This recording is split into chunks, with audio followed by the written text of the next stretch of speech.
ഇതാണ് ആതിര ചേച്ചി കേട്ടോ. ഞങ്ങൾ പരിചയപ്പെട്ടിട്ട് ഒരു 3 മാസമൊക്കെ ആവുന്നേ ഉള്ളൂ.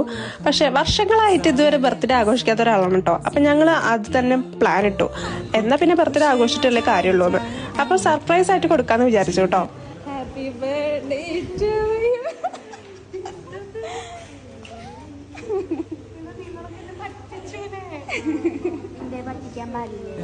ചേച്ചി മൊത്തത്തിൽ ഷോക്കായി പോയിട്ടോ. ചേച്ചിക്ക് അത് എങ്ങനെ എക്സ്പ്രസ് ചെയ്യണം, ഹാപ്പിനെസ് എങ്ങനെ എക്സ്പ്രസ് ചെയ്യണം എന്നുള്ളതൊന്നും മനസ്സിലാവാത്തൊരു സിറ്റുവേഷൻ ആയിട്ടോ. വിഷ്ണുമായ ഞങ്ങളെ കാണാൻ വന്നിട്ടുണ്ടെന്നുള്ള കള്ളം പറഞ്ഞിട്ടാണ് ചേച്ചിനെ പിടിച്ച് ഞങ്ങൾ ബേക്കറിയിൽ കൊണ്ടുവന്നത്.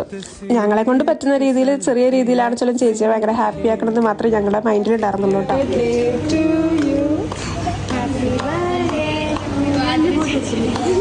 വിഷ്ണുമായി അവളുടെ ഹസ്ബൻഡ് ഇതിനു വേണ്ടി മാത്രം അവരുടെ വീട്ടിൽ നിന്ന് വന്നാട്ടോ.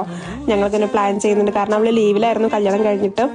അപ്പോൾ ഇതിനു വേണ്ടി മാത്രം വന്നാണ്. അത് നമുക്ക് എല്ലാവർക്കും ഭയങ്കര ഹാപ്പി ആയിട്ടോ. ചേച്ചിയും ശരിക്കും ഒട്ടും എക്സ്പെക്ട് ചെയ്തിട്ടുണ്ടാവില്ല ഇതൊന്നും.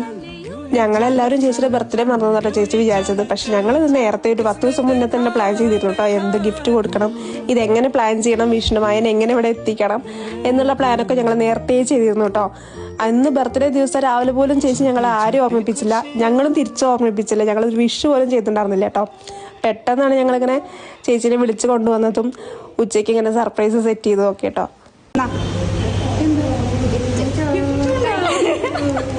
എന്തായാലും വർഷങ്ങളായിട്ട് ബർത്ത്ഡേ ആഘോഷിക്കാത്ത ഒരാളും അതുപോലെ ബർത്ത്ഡേ ആഘോഷിക്കാൻ ഇൻട്രസ്റ്റ് ഒക്കെ പോയിട്ട് ഒരാളുടെ ബർത്ത്ഡേ ആഘോഷിക്കാൻ പറ്റിയത് എന്തായാലും ഞങ്ങൾക്ക് എല്ലാവർക്കും ഭയങ്കര ഹാപ്പി ആയിട്ടോ. എനിക്ക് പൊതുവെ സർപ്രൈസ് കൊടുക്കാനാണെച്ചാലും സർപ്രൈസ് കിട്ടാനാണെച്ചാലും ഏറ്റവും ഇഷ്ടമുള്ള ഒരാളാണ്.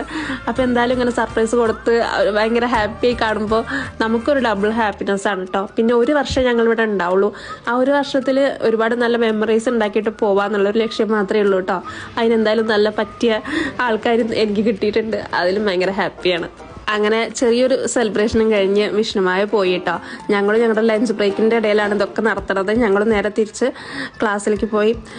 അപ്പോൾ ഇതാണ് ഞങ്ങൾ കൊടുത്ത വാച്ച് കേട്ടോ. വാച്ചും അതുപോലെ ഒരു പെർഫ്യൂമും കൂടി കൊടുത്തിരുന്നു കേട്ടോ. ചേച്ചിക്ക് അങ്ങനെ എന്തെങ്കിലും വേണം അങ്ങനെയൊന്നും ഇല്ല. ചേച്ചി ഒന്ന് ജസ്റ്റ് വിഷ് ചെയ്താൽ പോലും ചേച്ചി ഭയങ്കര ഹാപ്പിയാണ്. അപ്പോൾ എന്തായാലും ഞങ്ങൾ കഴിഞ്ഞു. അപ്പം ഇനി അടുത്ത വീഡിയോ കാണാം. അപ്പോൾ ഓക്കെ, ബൈ.